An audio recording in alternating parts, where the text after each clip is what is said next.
கிஸ்தி எங்களோடு வயலுக்கு வந்தாயா, ஏற்றம் இறைத்தாயா, நீர் பாய்ச்சி நடுவை நீரை கண்டாயா, நாட்டு நட்டாயா, கடைபிடித்தாயா, கழனி வாழ் உழவர்களுக்கு கற்கரியம் சுமந்தாயா, அங்கு கண்ணி விளையாடும் எங்குல பெண்களுக்கு மஞ்சள் அறுத்து பணி புரிந்தாயா, அல்லது நீ மாமனா மச்சான் மானம் கிட்டவனே, இதற்கு கேட்கிறே யாரை கேட்கிறீர்கள்?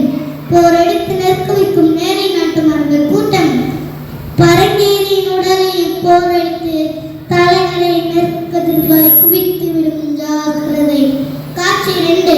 போர் துவங்கப்பட்டது. முருகா, அமுதமும் விஷமும் ஒரே இடத்தில் தான் விளைகிறது. அழகும் நஞ்சும் அதுபோலாம், கட்டபொம்மனும் எட்டப்பனும் ஒரே மண்ணில் தான். என்ன செய்வது? சரி, போர் முரசு வலிக்கட்டும். திருவிழா காண சென்ற மரவர் கூட்டமுடன் நாடு திரும்பட்டும். கோட்டை கொத்தளங்களில் காலையிடும் காவல் வலுப்பெறட்டும். ஆசிரியர்களில் நிரப்பட்டும்.